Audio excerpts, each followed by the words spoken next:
அன்பு உள்ளங்களுக்கு வணக்கங்க. சோழனை கூட்டிக்கிட்டு தாஜ் போயிட்டு இருக்காரு இல்லையா? போறவரு வெறுப்பேத்திட்டே போறாரு. நான் உன்னைய விட பெரிய ஆளுன்ட்டு நம்ம சோழனும் அவரை கலாய்ச்சிட்டே போறாங்க.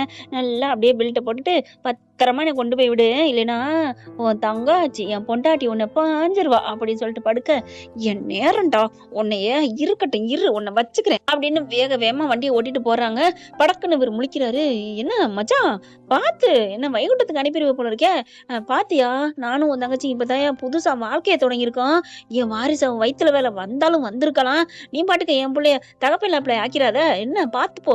டேய் உன்ன உன் வாரிசு ஏன் தங்கச்சி வயித்துலையா உன்னை வச்சுக்கிறேன்டா கச்சேரிங்கிற மாதிரி வண்டியை சர்ரு புருன்னு வேகமா ஓட்ட அப்படியே திடுக்குன்னு தூக்கி போடுது சோழனுக்கு. ஐயோ பார்த்து ஓட்டியா ஏன் அப்படி போற அப்படிங்கல. அட நீ வேற போயா, எனக்கே இங்க பீதியில நான் ஓட்டிக்கிட்டு இருக்கேன்.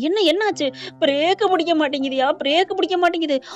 ஐயோன்னு தலையில அடிச்சுக்கிட்டு பெல்ட்டை கட்டிட்டு, என்னையா பண்ற? பிரேக்கு பிடிக்கான்னு வண்டியை பார்த்து நீ எடுக்க மாட்டியா? சோழன் அப்படியே தவிக்கிறாரு துடிக்கிறாரு.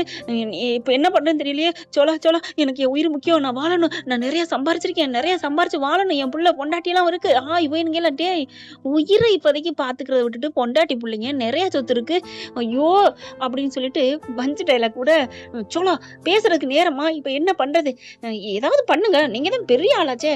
ஐயோ சோழா என்னால ஒண்ணும் பண்ண முடியல. எனக்கு பயமா இருக்கு. இதை பார்க்கல எனக்கு ஏதாவது வந்துரும் போல இருக்கே. கை கால்லாம் ஆடுதே. இங்கிட்டு வாயா அப்படின்னு மெல்ல இங்கிட்டு எழுப்பி இப்படி அதாவது தூக்கிறாருங்க.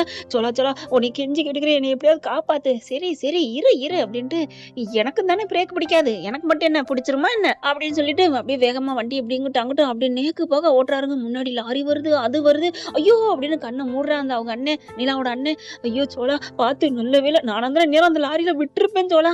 சரி விட்டு, நான் டிரைவரு, நீ சொன்ன மாதிரி நான் வெறும் டிரைவர். அதனால ஐயோ அதெல்லாம் விடியா, இப்ப டிரைவருங்கிற பேச்செல்லாம் விட்டுட்டு வண்டியை பார்த்து எங்கேயாவது போய் நிப்பாட்டு அப்படிங்கிற பார்த்துக்கிட்டே வராரு. இங்கிட்ட அங்கிட்டும் குழந்தைங்க எல்லாம் போகுதுங்க. அதையும் தாண்டி இப்படி அப்படி பயங்கரமா என்னென்ன வித்தைகளை காட்ட முடியுமோ பண்ணிட்டு கரெக்டா ஒரு மரம் இருக்குங்க. அங்கே மணல் கூஞ்சி வீடு கட்டிக்கிட்டு இருக்காங்களா, ஃபுல்லா மணல் கூஞ்சி கிடக்கு. அதுல கொண்டு போய் சொறிறாருங்க. அப்பாடான்னு வண்டி நிக்குது. ஆன்னு கத்திக்கிட்டு ஐயோ அப்படின்னு மூச்சு விடுறாரு நிலா அண்ணே. அப்படியே நம்ம சோழனுக்கு மட்டும் என்ன, அவருக்கு தாங்க உயிரை கையில பிடிச்சிட்டு என்னதான் அவர்கிட்ட பேசினாலும் ஒரு பயங்கிறது இருக்கு இல்லையா? அப்படியே கண்ணை முழிக்கிறாரு. நம்ம பொழைச்சிட்டோமா ஃபுல்லா மணலுக்குள்ள பாதி வரைக்கும் போயிருதுங்க. ஃபுல்லா போயிருதுன்னு வச்சுக்கோங்களேன். அங்க இருக்கவங்கள என்னாச்சுன்னு எல்லாரும் வராங்க. சாரிங்கன்னு அப்படி மெல்ல கதவை திறந்துட்டு இறங்குனா மணல் குவியுது. வெளில வந்துடுறாங்க. இங்கிட்டு வந்து சோழன் வந்துட்டு ஐயோ வாயா அப்படிங்கிறாரு. இல்ல சோழா எனக்கு பயமா இருக்கு. அட வண்டி நின்றுச்சு வா மச்சான் அப்படின்னு இறக்குறாங்க. மெல்ல இறக்கி என்னாச்சுப்பா அப்படிங்கிறாங்க. பரவாயில்லப்பா நீ கண்டு தப்பிச்ச, என்ன வேணுங்க அப்படிங்கல. என் மச்சான் தான் அப்படிங்கிறாங்களா. பரவாயில்ல, மலை ஏறினாலும் மச்சான் தை வேணும்னு சொல்லுவாங்க, உன் உசுரை காப்பாத்திட்டாங்கன்னு சொல்லலாம் அப்படிங்கிறாங்க இங்க இருக்கவங்க எல்லாம். அப்படியே ஆடி போறாரு. சோழன் என்ன பண்றாரு, நீங்க தள்ளியா நான் வண்டி எடுத்துக்கிறேன். சரி சோழா வண்டி எடு சோழா அப்படிங்கிறாங்க. என்ன பவ்யமா பவ்வுறாரே மச்சாங்காரு. சரி எப்படியோ அப்படியே மெல்ல அப்படியே பின்னாடி பேக்ல அப்படியே கியர் கொடுத்து வண்டியை எடுத்துடுறாருங்க. ஃபுல்லா மணலா இருக்கு. அதுக்கப்புறம் ஐயோ மணலாயிருச்சே, இரு மச்சான் நான் பாத்துக்கிறேன் எனக்கு தெரியுமில்ல அப்படின்னு சுத்தமா வேகமா துணி எடுத்து பட்டுன்னு துடைக்கிறாரு. 10 செகண்ட்ல எல்லாத்தையும் சரி பண்ணிடுறாங்க. அதுக்கப்புறம் உங்களுக்கு ஏதாவது மோதிருச்சா, அடிச்சிருச்சா, அடிபட்டுருச்சா? ஒன்னும் இல்ல, நெத்தி மட்டும்தான். ஐயோ வீங்கிருக்கே, நம்ம ஹாஸ்பிட்டல் போலாம் வாங்க மச்சான் வாங்க. இல்ல சொல்ல பரவாயில்ல. அட வாங்க மச்சான், நெத்தி அடிபட்டுருக்கு, இது போலாம் வலிக்கும் தெரியுமா, இதுல மோதுனது வாங்க அப்படிங்கிறாங்க. வண்டியை பார்த்துட்டு என்னையா வண்டியை பார்த்தா இப்போதைக்கு சுத்தம் பண்ண முடியாது நினைச்சா வண்டியை சூப்பரா பண்ணிட்ட அப்படின்னு அங்க இருக்கவங்க அங்கிட்டு போயிட்டு இப்படி போயிட்டு இருக்குல்ல இப்படி ரெடி பண்ணிட்டேன், இதெல்லாம் என் கை வந்த கலங்க, இதுல என்ன இருக்குங்க, எனக்கு தொழில்னு இறங்கிட்டேன் அப்படிதான். வாங்க மச்சான் வாங்க உட்காருங்க அப்படின்னு சொல்லிட்டு அட வாங்க அப்படியே வச்ச கண்ணு வாங்காம பாக்குறாரு.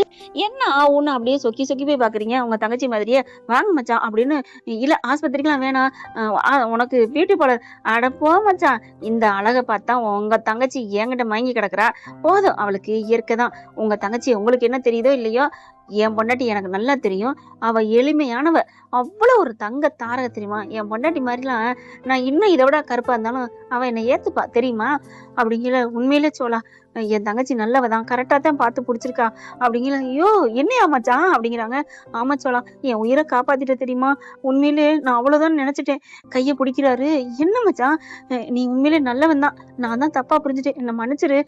ஏன்னா இதுக்குள்ள ஒரே நாள பட்டுன்னு மாறிட்டீங்க, அப்புறம் உசிரியை காப்பாத்திருக்கிற, இதை விட என்ன வேணும்? தான் இப்ப கூட என் உயிருக்கு என் சின்ன அடிதான் பட்டிருக்கு, இதுக்கே துடிக்கிறியா? ஆனா நான் உன்ன என்னென்ன பண்ணிருக்கேன், அடிச்சிருக்கேன்.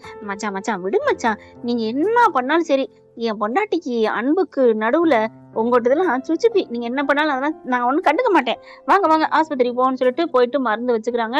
லைட்டா கொஞ்சம் அடி தாங்க பட்டிருக்கு. கட்டும் போட்டுறணும் அப்படின்றாங்க. இந்த சைடும் அடிபட்டிருக்குன்ட்டு அதனால கட்டு போட்டு போறாங்களா. அங்க போனோன்னா இறங்கி கூட்டு போறாங்க. அதுக்குள்ள நிலா என்ன பண்ணுது, கால் பண்ணிக்கிட்டே இருக்கு. வந்துடுறோம்மா வந்துடுறோம் அப்படின்னு சொல்லிக்கிட்டே போய் சேர்றாங்க. எல்லாரும் பாக்குறாங்க. பார்த்தோன்னு டேய் என்னடா ஆச்சு, இவங்க விட்ட ஆளுங்க மச்சோளா என்னாச்சு என்னாச்சுன்னு இங்கிட்டு பார்த்துடுறாங்க. அங்கிட்டு பொண்டாட்டி நிலா விட்ட ஆளுங்க பூரா அண்ணே என்னாச்சுன்னு ஓடுறாங்க. அவங்க பொண்டாட்டி டேய் மைனா என்னாச்சுன்னு அப்பேன் ஆத்தா பொண்டாட்டி என்னங்க என்னாச்சுன்னு ஓடியாராங்க. ஒன்னும் இல்ல டேய் என்னடா பண்ண என் பிள்ளை என்னடா பண்ணன்னு சட்டையா பிடிக்கிறான் மனோகர், சோழன் சட்டைய. ஐயோ ஐயோ விடியா கையா அப்படிங்கிறாங்க எல்லாரும். ஏன் என்ன யோன்னா சொல்லிட்டு விடுங்கப்பா, அவர் யாரு மாமனா தானே நிலா அப்பா. நிலா அப்பான்னா என் பிள்ளை சட்டையை பிடிச்சுவானா. அதுக்கப்புறம் நீங்க யாரும் சொல்ல வேணாம், என் மச்சானே சொல்லுவாரு அப்படிங்கல இங்க சட்டையை பிடிக்க டக்குன்னு நிலா அண்ணன் வந்துட்டு அப்பா கையை எடுங்கப்பா, யாரை பார்த்து கை வைக்கிறீங்க, என்னடா அவன் உன்னை ஏதோ பண்ணிட்டு வந்திருக்கான், என்ன நினைச்சிட்டு இருக்கேன், அவன் என்ன வண்டி ஓட்டு வந்தான் எனக்கு தெரியாதா என்ன, ஐயோ அப்பா என் உயிரை காப்பாத்திட்டு வந்திருக்காப்பா, என்னடா சொல்ற, அப்படியே கையை எடுக்கிறாங்க. எல்லாருமே அதிர்ச்சி ஆகுறாங்க. ஆமாப்பா என் உசுரை காப்பாத்துனது இந்த சோழன் தாப்பா, நம்ம தப்பா நினைச்சிட்டப்பா, ரொம்ப நல்லவன்ப்பா சோழன். நிலா பாக்குறாங்க. எப்படி என்னண்டு, அதெல்லாம் அப்படித்தான். ஆமா நீங்க பியூட்டிஷன் பண்ணலையா, முகமெல்லாம் டல்லா இருக்கு. ஏன் நிலா டல்லா இருந்தா உனக்கு பிடிக்காதா என்ன? அட பாவி, என்ன பார்த்து எப்படி அப்படி சொல்ல போச்சு, நீ டல்லா இருந்தா உன்னை எனக்கு பிடிக்காம போயிருமா, பிடிக்காம போயிருமா. ஐயோ நிலா நிலா ஏமா அவரை திட்டுற, மாப்பிள்ளை திட்டாத, பெண்ணு என்னன்னு அவர் எப்படி இப்பெல்லாம் பேச போச்சு, நான் கோச்சுக்கிட்டேன். இவர் அழக பத்த அதுக்கணும்னா இவர் மனசை பத்த நான் இவர் விரும்பினேன், இவர் என்ன எப்படி இந்த மாதிரி கேட்க போச்சு அப்படின்னு திரும்ப. ஐயோ நிலா நீ புரிஞ்சுக்காம இருக்கிற, நாங்க தான் புரிஞ்சுக்காம உன் புருஷனை பத்தி தப்பா நினைச்சிட்டு இருந்தோம், இப்ப நான் அவரை பத்தி புரிஞ்சுக்கிட்டேன். நீ என்னம்மா என்னன்னு உன்னை காப்பாத்துறாங்கிறக்காண்டி அவர் பண்ண தப்ப நீ சரி கட்டாத. இங்க பார், நான் அவரை காப்பாத்தினாங்கிறக்காண்டி அது தனியா நான் நன்றி சொல்லிக்கிறேன், நான் கை கொடுத்துக்கிறேன், இப்படி கட்டி பிடிச்சிக்கிறேன், இப்படி கூட முத்தம் கொடுத்துக்கிறேன்னு எல்லாத்தையும் பண்றாரு சோழன். அப்படி சொக்கி போறாரு. என்ன நிலாவே கட்டி பிடிச்ச மாதிரி ஒரு கிக்கு ஏறுதே அப்படின்னு நினைக்கிறாங்க. அதுக்கப்புறம் அவங்க அண்ணன் பேசுறாரு, இங்க பாரு நிலா அது வேற, ஆனா நான் இப்ப சோழன் நல்லவரு அதெல்லாம் இல்லைன்னு சொல்றதுக்கு வேற இருக்கு அப்படிங்கிற என்னன்னு கேக்குறாங்க. அவர் பேசுனது பூரா சொல்றாரு, என் பொண்டாட்டிக்கு அழகு தேவையில்லையா, அன்புதான் முக்கியம், தங்க தாரையை பெத்து கொடுத்துருக்கீங்க அப்படின்னு அவர் சொன்னதெல்லாம் சொல்ல நிலாவுக்கு தூக்கி வாரி போடுது.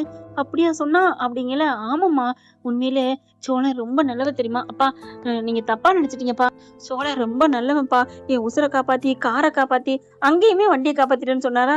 ஐயையே நையின்னு காருன்ட்டு என்ன மச்சான், சாரி பழக்க தோசம் ஊறி போச்சுப்பா, காசு பணம்னு சொல்லிட்டு அப்படிங்கிறாரு உங்க அண்ணன்.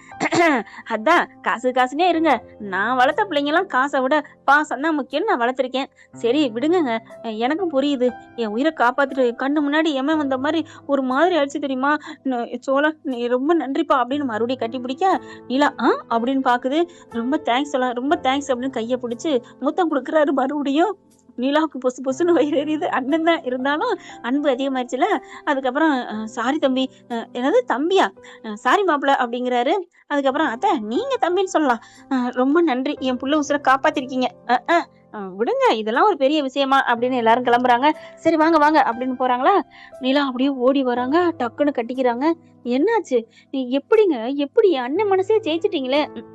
ஜெயிச்சாங்க நீ வேற, இருந்தாலும் எங்க அண்ணனை காப்பாத்திட்டீங்க பாத்தீங்களா, டே சோழா அப்படின்னு அவங்க அண்ணன் தம்பிங்க எல்லாரும் கை கொடுக்குறாங்க.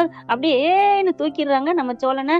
ஆனா பியூட்டிஷன் பண்ணிட்டு வந்தா இன்னும் அழகா இருந்திருப்ப, டே விடுறா அதெல்லாம் பெருசு, எவ்வளவு சாதனை பண்ணிட்டு வந்திருக்கான் அப்படின்னு சேரன் சொல்றாங்க. ஒரு வணங்கா முடியவே வணங்க வச்சுட்டானே அப்படிங்கிறாங்க. அதுக்கப்புறம் அவங்கவுங்க சபை கலையுது. நீலா என்ன பண்றாங்க, சார் இங்க வாங்க சார், என்ன பம்முறாலே நம்மளை எதுக்கு கூப்பிடுறா, மேடம் என்ன மேடம் இங்க வாங்கலே அப்படின்னு சொல்லிட்டு கூப்பிடுறாங்க. மெல்ல வராரு. எப்படிங்க எப்படி சார் எங்க அண்ணன் மனசை எப்படி இடம் பிடிச்சிட்டீங்க, காரை அப்படியே பார்த்து குட்டி போய் எப்படியோ உடைக்காம எப்படியோ அழுங்காம குழுங்காம பிரேக்கு கட்டானதை கூட எப்படியோ பண்ணிட்டேன்னு எங்க அண்ணன் புகழ்ந்து தள்ளிட்டு போறானே எப்படி. அது ஒண்ணும் இல்ல நிலா, அவன் நினைச்சிட்டு இருக்கான் உங்க அண்ணன் சரியான பூமுட்டை. சரி விடு பொறிக்கிற முட்டை தான். அவன் நினைச்சிட்டு இருக்கான் ஒரு காருக்குள்ள 2 பேர் இருக்கோம், ஒருத்தன் ஓட்டினாலும் சரி உட்கார்ந்தாலும் சரி, காரும் ஆக்சிடென்ட் ஆனா 2 பேர் உயிரும் தானே போகும். ஆமா அப்படிங்கல அவர் உயிரை காப்பாத்தினேன்னு அவர் நினைச்சிட்டு இருக்காரு. அப்படி ஓட்டுன்னு காப்பாத்தினால தானே நானும் தப்பிச்சேன், இல்லைன்னா நானும் போயிருப்பேன்ல அப்படிங்கல. அட பாவி! அப்போ உனக்காக தான் காப்பாத்துனியா? நிலா, நிலா என்ன? எனக்காகவும் அப்டின்னா என்ன அர்த்தம்? 2 பேரையும் காப்பாத்தணும்ல. ஆனா உன் அண்ணன் அது புரிஞ்சுக்காம, தன்னத்தான் காப்பாத்துறதுக்கு நான் என்னமோ வானத்துல இருந்து குதிச்சு காப்பாத்துன மாரி தாங்கு தாங்குன்னு தாங்குறாரு. பாராட்டு மழை, கட்டி புடிச்சு அங்கேயே முத்த மழை தெரியுமா? நானும் நல்லா இருக்குன்னு அனுபவிச்சுட்டு வந்தேன் அப்டின்ட்டு குனியிறாரு. நிலா அப்டியே மொறைக்கிறாங்க. அப்டின்னுட்டு, நிலா என்னாச்சு? அது என்ன கட்டி பிடிக்கிறாரு? அங்கேயும் கட்டி பிடிச்சிருக்காரு, இங்கேயும் கட்டி பிடிக்கிறாரா? ஏய் உன் அண்ணன் தானே? அதெல்லாம் முடியாது. அண்ணனா கண்ணனா எனக்கு தெரியாது. இந்த உடம்ப நான் மட்டும் தான் தொடணும். நான் மட்டும் தான் கட்டி பிடிக்கணும் அப்படின்னு இருக்க கட்டி பிடிக்கிறாங்க. ஏய் இது பப்ளிக்டி. இல்லையே இது என் புருஷன் உடம்பு. ஐயோ! ஜோக் அடிச்சுட்டாலாமா அப்படின்னு சொல்லிட்டு ஐயோ! வேணாம் ஆளுக பாக்குறாங்க நிலா. அதெல்லாம் இல்ல. நானும் பாராட்டுறேன்னு சொல்லிக்கிறேன். அப்படிங்கிற அங்கிருந்து நிலா என்னடின்ட்டு வராங்களா? அது ஒண்ணும் இல்ல அத்த. என் புருஷன் என் அண்ணன் உயிரை காப்பாத்திட்டாரு. அதுக்காக நான் நன்றி சொல்லிட்டு இருக்கேன். மலபார் நன்றி அப்படிங்கிற ஓ நேத்து கூட படம் பார்த்தேன்டி. அந்த படத்துல இப்படித்தான் கட்டி பிடிச்சுதான் நன்றி சொல்லுவாங்க அப்படின்னு சொல்லிட்டு போக அதேதான் நாங்க கட்டி பிடிச்சுக்கிறோம் சொல்லிட்டேனா அப்படின்னு இருக்கிய கட்டி பிடிச்சு அப்படியே தோளோட தோல் சாஞ்சுக்கிறாங்க. நம்ம சோழனும் தன்னையே மறக்கிறாங்க. என்ன ஃப்ரெண்ட் இப்படிலாம் போனா நல்லா தானே இருக்கும். பார்க்கலாம் என்ன நடக்க போகுதுன்னு. இந்த பதிவு உங்களுக்கு பிடிச்சிருந்துச்சுன்னா உங்க பொண்ணான கையில ஒரு லைக்கை போட்டு சப்ஸ்கிரைப் பண்ணி ஆதரவு கொடுங்க அன்பு உறவுகளை. Thank you friend. இந்த வீடியோ உங்களுக்கு பிடிச்சிருந்தா தயவு செய்து லைக் பண்ணுங்க. இன்னும் அப்டேட்ஸ்க்காக சேனலை சப்ஸ்கிரைப் பண்ண மறக்காதீங்க. நம்ம கிட்ட இருக்க எல்லா சேனல்ஸோட லேட்டஸ்ட் வீடியோ அப்டேட்ஸ்க்காக மேல ரைட் சைடுல காட்டுற லிங்கை கிளிக் பண்ணி வாட்ஸ்அப் குரூப்ல ஜாயின் பண்ணுங்க. உங்களிடம் விடைபெறுவது நான் உங்கள் மெஹர்.